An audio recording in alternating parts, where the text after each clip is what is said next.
A balloon. There you go. Y'all know how to blow these up. We're going to find out who's working out, who's not, who's got lungs, who doesn't. Okay, everybody got balloons. So just take one of these balloons. What you're going to do is this is your world. Okay, you're going to like blow up your own planet. Okay, so imagine. See, there we go. It's already begun.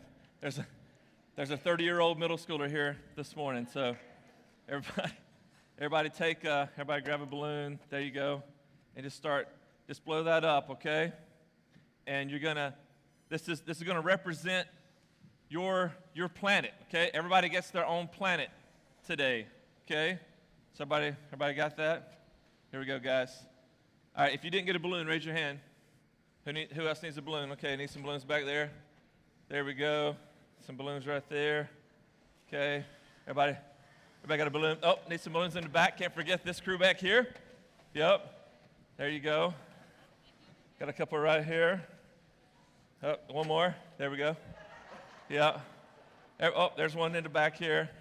Okay, balloons in the back. Curtis, you're not getting out of this. All right. Who else needs a balloon? Need to get a balloon. Everybody blowing the balloons up. Still need balloons. Okay.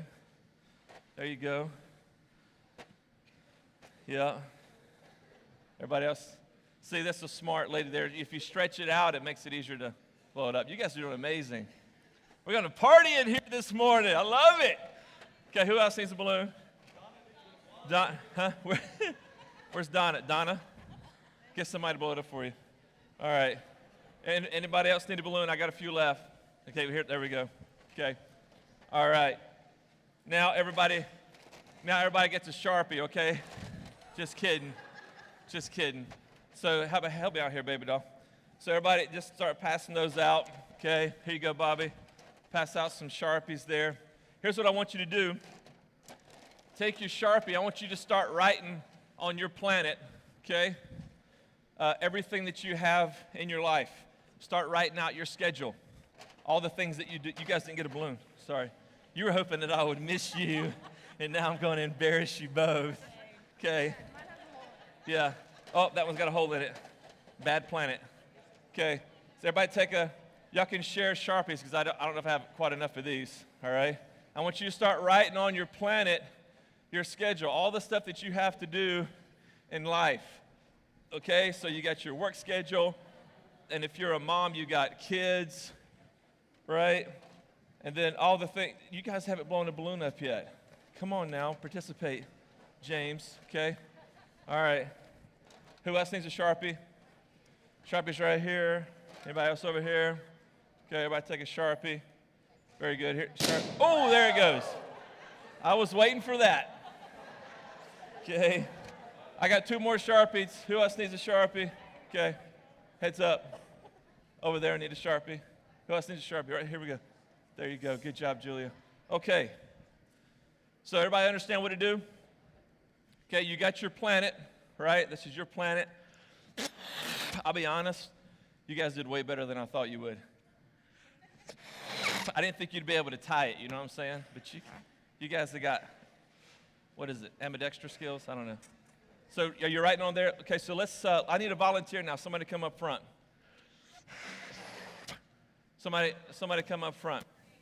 Anybody brave enough to come up front? Okay, look, you don't have a life, son. I need somebody with a life. Okay, thank you. All right, now come here, both of you. We need a man and a woman. This is good. This is good. All right, so I may need to borrow some balloons. I got a few left. Okay, so let's start with you. All right, what do you got here? We got work. UGA, home, and work. Okay, so you work full-time. Okay, part-time. All right, there's a balloon.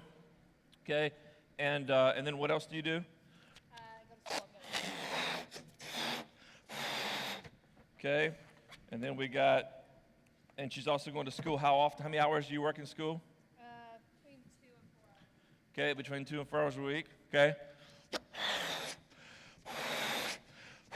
You have a husband? I do. Okay, and he needs you. Yep. Didn't he just have surgery recently? He did. Okay, so he's extra needy right now, so using that to his full advantage. Okay. All right, and what else you got? What else you got?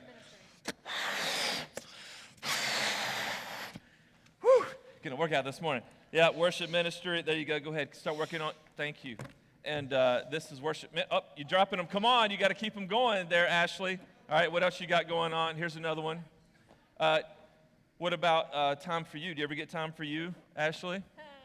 So, did you hear that? Bad girl. Sometimes, so that's time for you. Okay, what up? Come on, Ashley. Okay, you got to balance all of this, okay? Because that's what we're told in life, right? We're supposed to balance everything. So here's all your balloons, okay? Anything that she's missing that you guys think she should have in her schedule? You know what? She's on the worship team, and not once, Jason Truelove, did I hear her mention God. I'm just kidding.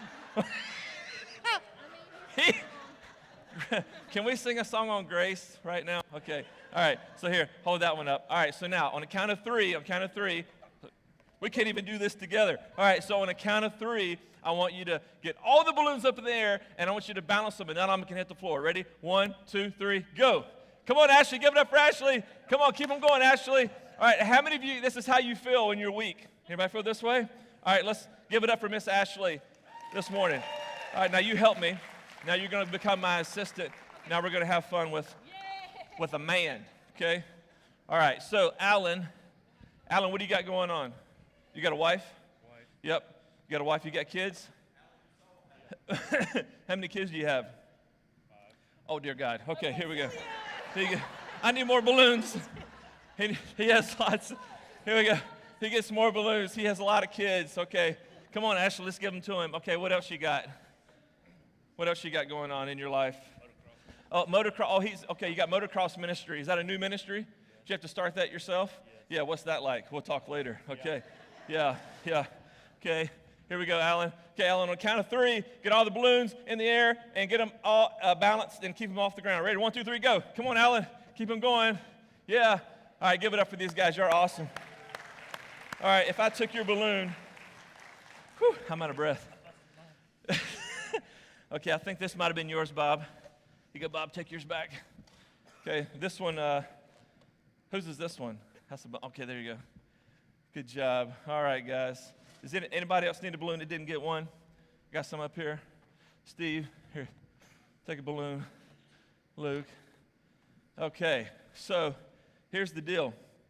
We've been taught that we're supposed to balance, right? Life's about balance. But if your definition of balance is given everything equal time in your life, it's not possible. You can't do everything that you think you're supposed to do, that your friends think you're supposed to do, that your boss thinks you're supposed to do, that your wife thinks you're supposed to do, that life thinks you're supposed to do. Balance, as defined that way, isn't possible, is it? And how many of you would admit this morning that you're stressed, that you really feel stressed, that at the end of the week, there's just too much going on, right? How many of you wish that you could find some margin in your life? You know what margin is, right? The spaces between the appointments, the spaces between the schedules, the spaces between, taking your carpooling your kids, that margin in your life. Well, here, I got good news for you, okay? You can find some margin. You can find some space. You don't have to live this way. Maybe the problem is that you're giving all these people in your life permission to decide how you live your life, to decide how you and God live your life. Now, let me preface this by saying, there you go. Let me preface by saying this, okay? That I'm often wrong, I don't know everything, and I'm still learning, okay? So let me just lay that out there, all right? We're all learning together, because there have been times in my life where I have just been burning the candle at both ends. I have been just exhausted, and my family paid a price for it. Probably 4 years, 4 years, maybe a little better than 4 years ago. I mean, I hit the bottom. I was burning into both ends. There was no margin in my schedule. I was trying to please everybody, do everything, and make everything a win. And it wasn't sustainable. And I wasn't handling my stress well. And I finally had to go to counseling. I mean, I finally, as a pastor, I had to go to counseling. I went to, where I went was New Name Ministries in Dawsonville.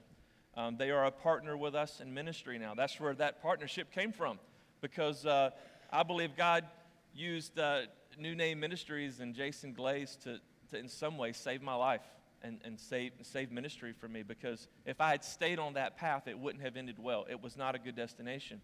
And so, but I went there broken, humbled myself, and they did more than counseling. It was like discipleship.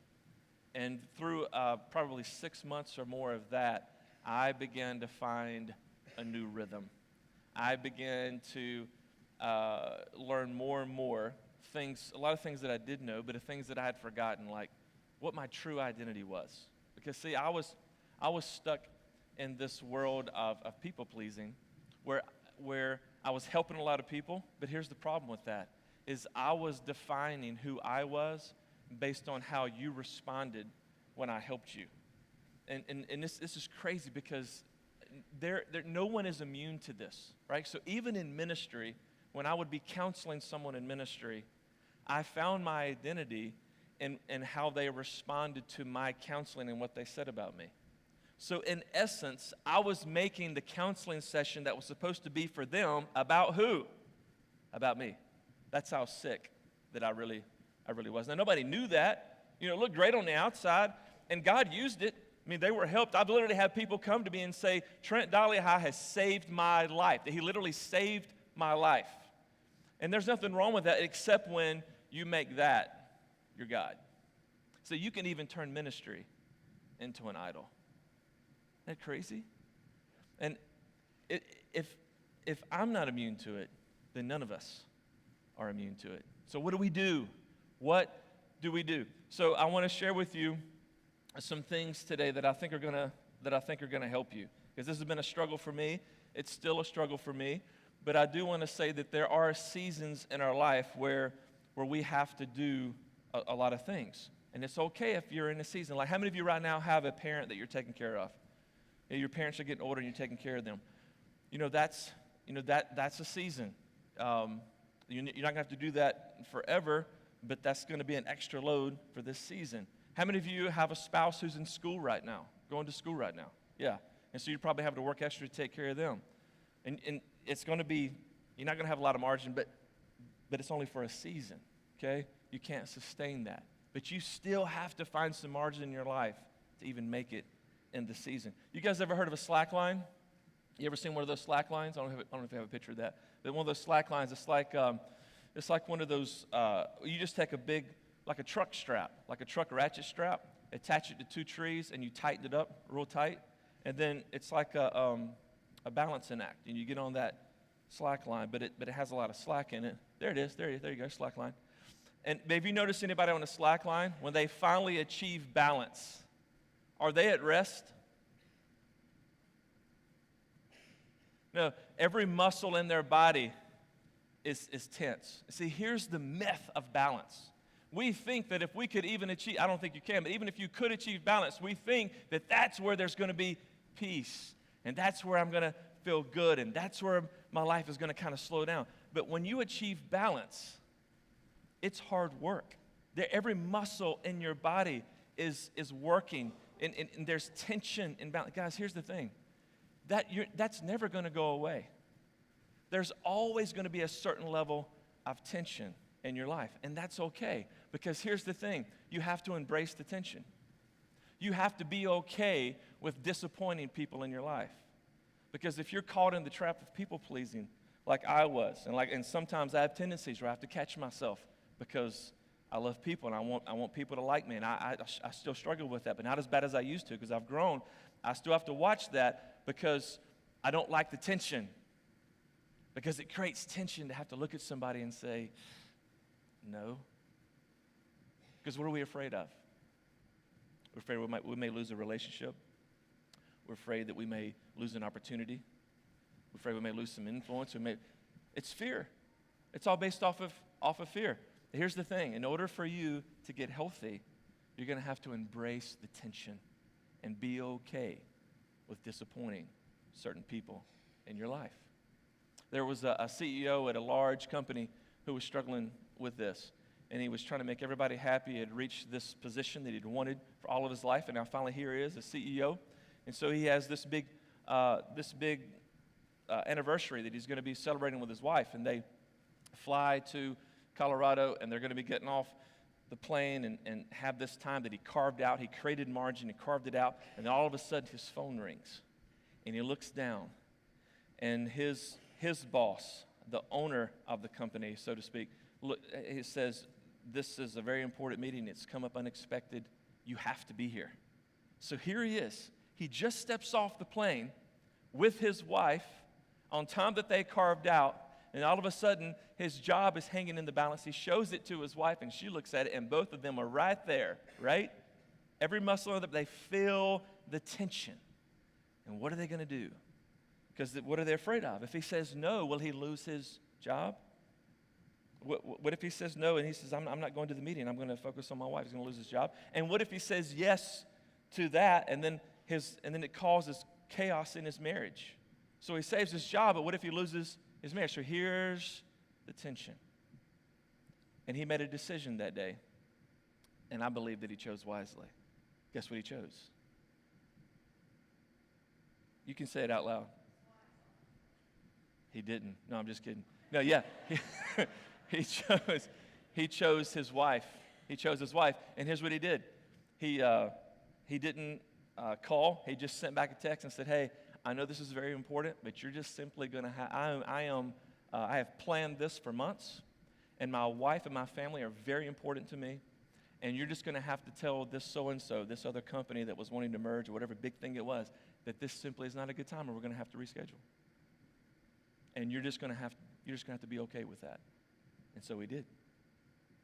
And you know what? Everything turned out fine. Didn't lose his job. But even if he had, would he still have chosen wisely? Another story, another young up-and-coming businessman, a similar situation, and he gets to that place, and his wife is going into labor. They're going to have their first child. And he gets that same call. So now he has to choose, do I go to this meeting that they say is like life or death, or do I be there for the birth of my first child? And he faces the same decision, but in his case, he didn't choose wisely. He did counsel with his wife, and she actually gave him permission to go, which I think she was lying, just trying to be an amazing wife, right? And he goes to the meeting, and he shows up at the meeting that he thought was life or death, that the company depended on. He was going to lose his job and sacrifice the birth of his first child, and he walks into the door, and guess what? All the other businessmen and all in that cool, nice office all look at him with this look in their eyes that says, dude, what are you doing here? Isn't that amazing? Because you know what they were thinking? They were thinking that he should be where? With his wife. How many times in our life have we made these kinds of decisions about what we think somebody else is going to think? What if they're thinking what you should be thinking, that you should have been there? You ever think about that? Because here's what I've learned, that most of the time, that's true. So many times it's our own vain imagination that we create this tension in ourselves. See, he was thinking that they were thinking that he should be at the meeting, and they were thinking that he should be with his wife. And then after the meeting was over, he said it was all in vain. He said that meeting did nothing good or bad for the company. It didn't even really matter. But he couldn't go back in time because he had lost that time that he could have had. Now his marriage is doing great and the kid's older and he's learned from that. But what if you could learn those kinds of things now and early so that you could live life in rhythm and get rid of balance? Because balance just doesn't work. Here's the thing about rhythm. Rhythm says that there is ebb and flow to life. Sometimes you got to go fast and you got to go hard. But it's only for a season. And you and your spouse, if you're married, need to agree on that season. If you feel that coming in your company or in your work, you need to give her a heads up and prep her and say, hey, I just need you to know there's a season coming, and I'm going to have to do some extra, but it's just a season. And y'all need to agree on some kind of parameter to that season. But right in here is where it's going to end, okay? And you hold each other to that. You say, okay, I'm going to hold you to that it's going to have to end. But if you had that conversation last year or the year before, and that season is still going, then something could be wrong.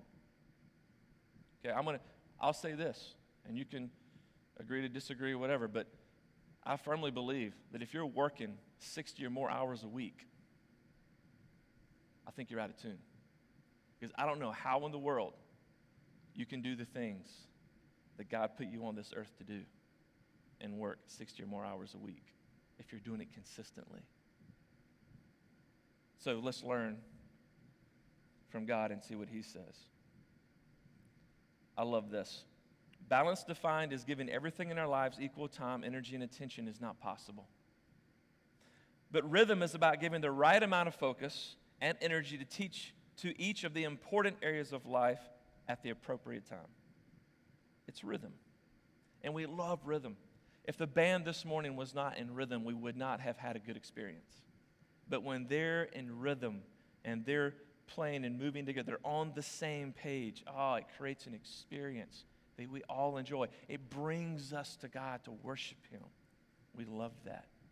Don't you want this rhythm in your marriage and rhythm in your home and rhythm in your family where there's ebb and flow? I believe that that's more of what God designed for us to have. I don't think balance achieves that, but I think rhythm does. Ecclesiastes, this really intelligent guy that wrote this amazing book, King Solomon, he asked God to give him wisdom, and he became the wisest man in the world, and he wrote this in Ecclesiastes 3. There's a time for everything and a season for every activity under the heavens. It's not that you can't do the things you want to do, you just can't do them all this week.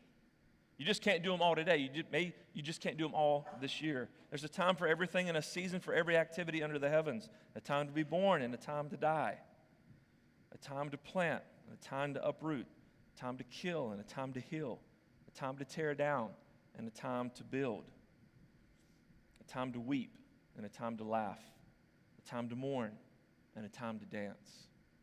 I feel like dancing. A time to scatter stones and a time to gather them.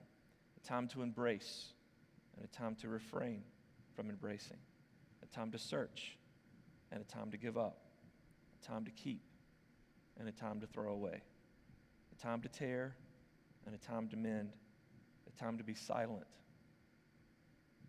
and a time to speak. A time to love and a time to hate. Because God does hate sin. There is a place for that. A time for war and a time for peace. So what do workers gain from their toil? I've seen the burden God has laid on the human race. He has made everything beautiful in its time. He has also set eternity in the human heart because we all want to live forever. Yet no one can fathom what God has done from beginning to end. I know that there is nothing better for people than to be happy and to do good while they live, that each of them may eat and drink and find satisfied in all their toil. This is the gift of God. So here's the big idea. You can't do everything, but you can do the important things. And so here's what I want you to do this week. Here's where I want you to focus. I just want you to take a step. Because for most of us, we're not gonna have this big life-changing experience today or this week probably, but you can change your destination if you'll simply take a small step in a new direction. And so here's what I'm asking you to do this week is simply begin to identify what are the important things. Step back and reevaluate what is really important, what is most important. Maybe everybody wants your time, but have you ever stopped to consider not everybody deserves your time? Everybody wants your time, but not everybody deserves your time. Feel the tension?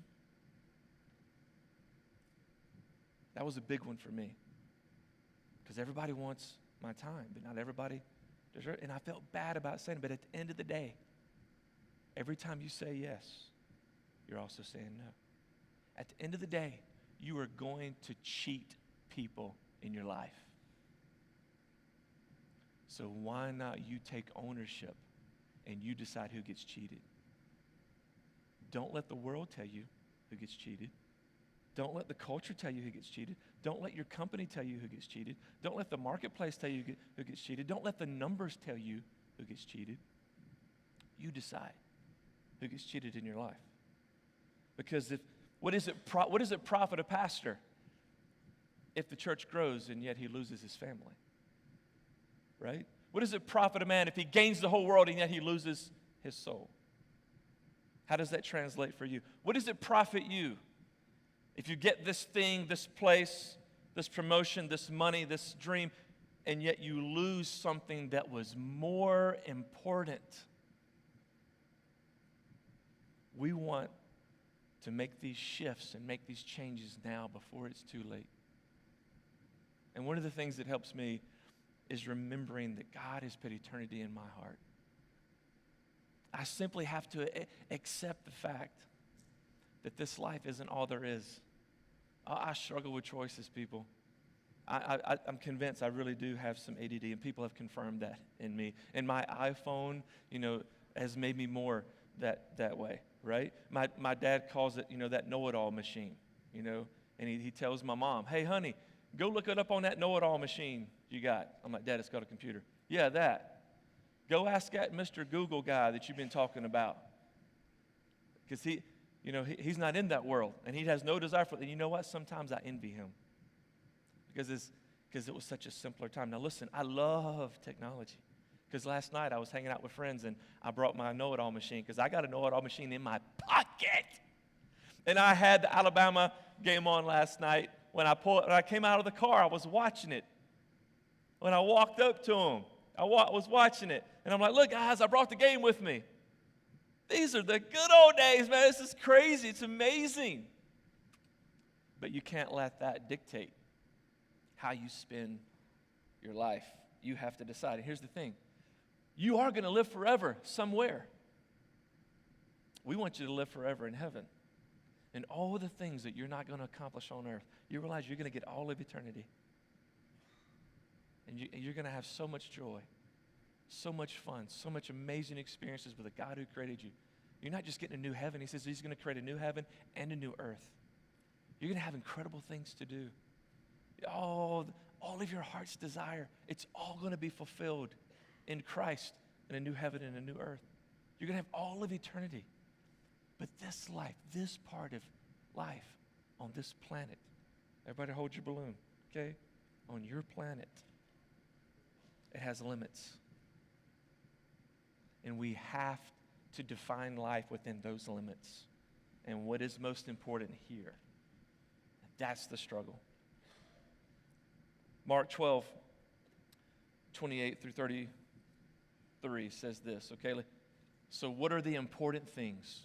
That there were some teachers, they were called Sadducees, and they were pious and pompous, and they thought they were better than everybody, and they were trying to trip up Jesus and challenge him because Jesus was teaching, and they were intimidated by him. They were insecure, and so they wanted to trip up this amazing teacher, this God-man who claimed to be God called Jesus Christ. And so one of the teachers of the law of Moses, right, with an attitude, he came up while Jesus and the Sadducees were arguing, and when he heard Jesus give a good answer, he asked him, so, what is the most important commandment?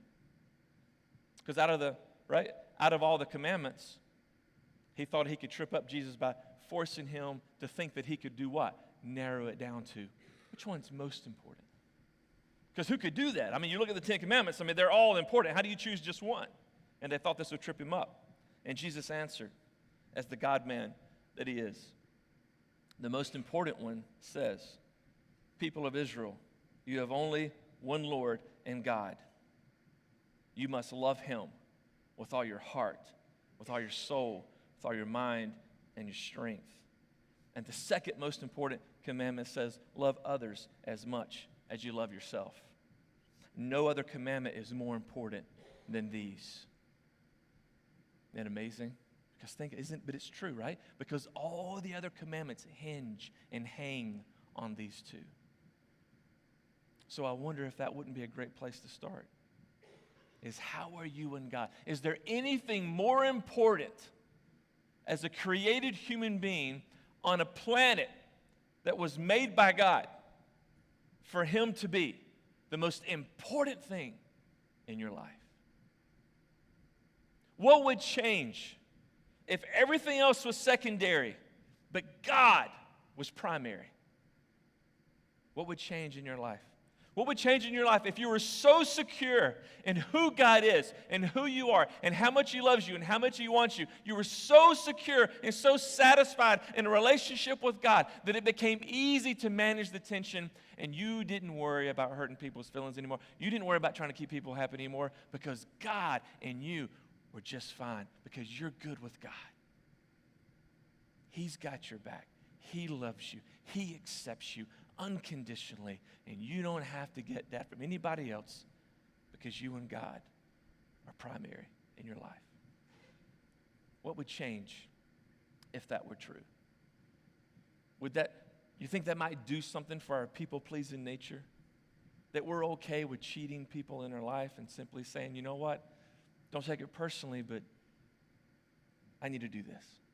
And you don't have to explain it. You don't always have time to explain, do you? That's the hardest part. Because when you do make that decision, what do you want to do? Then you want to go back because you want to smooth it over. Well, it's because of this, and I've got this, and if you have to do that every time you make a decision, it's exhausting. And you got to be okay with simply saying, this is more important. Not that I don't love you or care about you, not that you're not.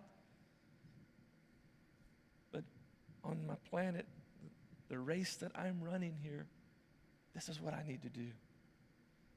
And hopefully you can be okay with that, but I'm okay if you're not because this is important. What is that in your life?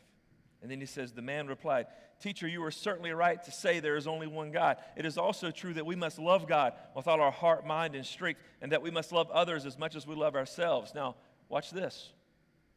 How much did he say to love others? As much as what?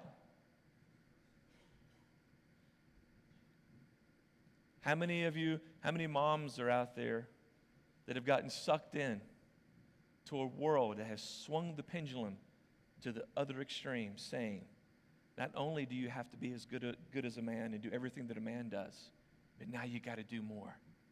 My wife was telling me a story just this last week about a woman running a marathon, and she was pumping milk for her baby while she was running the marathon. No lie, true story. And she was being applauded and congratulated for it. I'm like, seriously? If that's the new standard for women in America, who wants to sign up? I just wonder how many women are the collateral damage of a pendulum that's been swung to the other side, and maybe you just want to be who God created you to be and just be the beautiful, amazing woman you are that is not dependent on what the world says you should be or have to attain, but you be who God created you to be and who you and your spouse decide that your schedule needs to be, and you be okay with that. And my wife has a dream to write a book. And she's working on this proposal right now about this is going to be her first, but this has been a dream of hers for years, so I want to support that, and I love that, and I'm excited about that. And I believe God's going to use this. God's already used it. I mean, how many of you guys read her blog? Right? What's it called? MessyJourney.com? Yeah, MessyJourney.com, if you want to check that out.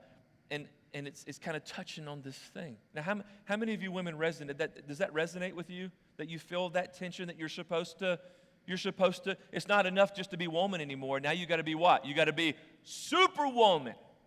See? So when I shared my daydream with you last week, you've got one too, right? Of when you've achieved everything that you feel like you're supposed to. But it's a pipe dream, isn't it? Because it's not attainable. You can't make everybody happy. I mean, have you really had a day in your life where all the expectations and all the people in your life were all happy and satisfied at the same time? Husband was good, the kids were good, the boss was good, and life was good, and the weather was good, and it was all good. Have you actually had one of those days? That don't exist. Oh, but it's okay. It's okay because heaven's coming. Eternity's coming. But this planet right here, see this one right here? This one won't last.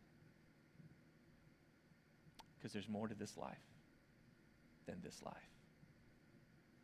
So don't you get sucked up in it. Don't get caught in it. You and God decide what's most important. Then he says this. He says, these commandments are more important than all the sacrifices and offerings that we could possibly make. We'll read that again. He says, these commandments are more important than all the sacrifices and all the offerings that we could possibly make. What if we're out there in the world making these sacrifices, making these offerings to these false gods that just simply don't matter? And how many times have even I, in a pastorate role, made these offerings and these sacrifices for other people and neglected my own family? What is most important? You know, just Friday night, I had one of those decisions. I was in tension. It's not a big one, but I felt it. You know, I do chaplain work. I'm not like the chaplain, but I do some chaplain work for the North Hall High School football team, and I love it. You know, I love the influence. I love the opportunity to be able to do that, and I wish I could do more. I wish I could do more for other schools. And I do some. I volunteer sometimes at Chestatee High School. I'm going to be going to Sardis Elementary next month and teaching a class for them, and I love being in the community. It's the best part of what I do. But Friday night, I looked it up on my GPS. You know, it's only taking about 42 minutes to get to White County to be at the football game Friday night. And I hadn't missed a game yet. And I didn't want to miss it, but I felt this tension. And I began to step back and look at my schedule. And I hadn't had a day off in 7 days. And I'm like, shoot, I got to teach Sunday. You think this is rough? What if you had to live everything you preached?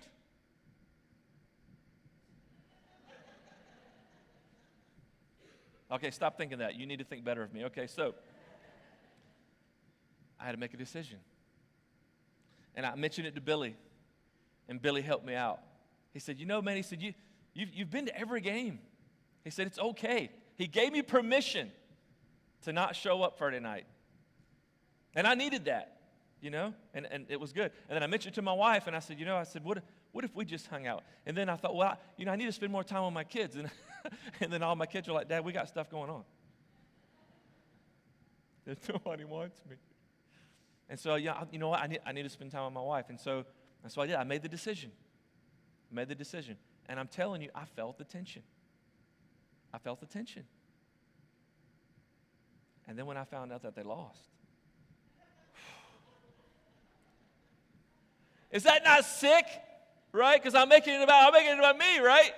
We're so messed up, people. But you know what? I got to hang out with extra time with my wife. I took a shower, and we... I did. First one this week. And I got to sit down with my wife, and we had this amazing conversation, and we engaged, and she began to share with me. She's so excited about what she's doing right now, and I got to give her my undivided attention. And she got like 25,000, her 50,000 words in. You know, it was so cool. And we had a great time. And you know what? It's okay. But I had to cheat somebody Friday night. Did I choose well? Will you choose well? Somebody's still bitter about the loss. Will you choose? Hey, band, come on up. So, what needs to change in your life? What tension do you need to embrace and be okay with? And if you're in a season right now where you are working more than 60 hours a week, what are you going to do to find a new rhythm? And I got to ask, as Americans living in, if not one of the richest countries in the world, where we have entire corporations built around storage because we have so much, right? I don't know many countries you can make a living storing people's stuff, you know, than in the country, right? We have so much. How much of this is driven by things that we want? How much of it is driven by greed? How much of it is driven by attaining something? How much of it is driven by idolatry in our own life? How much of this is an issue because we simply don't know how to be content with where we are and what we have? What if that changed in your life? You see, finding rhythm and keeping rhythm, I'm not going to lie to you, it's hard work. If you get this right, let me just go ahead and tell you, people are going to be upset with you. You just make sure you're upsetting the right people. There's going to be people that don't like you, and that's okay. You just make sure the right people don't like you. But what good is it going to be at the end of your life that your own wife and kids don't like you? Because you gave sacrifices and offerings to something else that simply wasn't as important as you thought it was. In Jesus Christ, you're going to get everything you want in time, but not in this life, not on this planet. Because there's more to this life than this life. You can sacrifice, you can give up, you can let go, you can not do everything, you can not please everybody because God wants you more than anything. And is there time for others in your life? So I want you to say it out loud. I'm going to say it first. I can't do everything, but I can do the important things. Say it out loud. I can't do everything, but I can do the important things. And here's your job this week. Your job this week is you have to disappoint someone this week. That's your job. But here's your challenge. Disappoint the right person. Disappoint the right thing. Because here's what we know. You've been disappointing somebody every week. Maybe you just haven't been doing it on purpose. And so this week, you and God take control of your life. And you find a new rhythm. And you and God decide who's going to get disappointed this week. You don't give that right to anybody else but you and God. Will you receive Jesus Christ this morning? Will you fall in love with Him? Will you fall in love with God? Because that's an amazing step. Let's stand, let's respond. I'll be here for you. If you want to bring your planet up here, we'll pop it together, okay?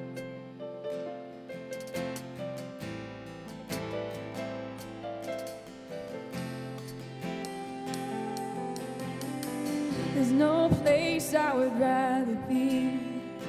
No place I would rather be.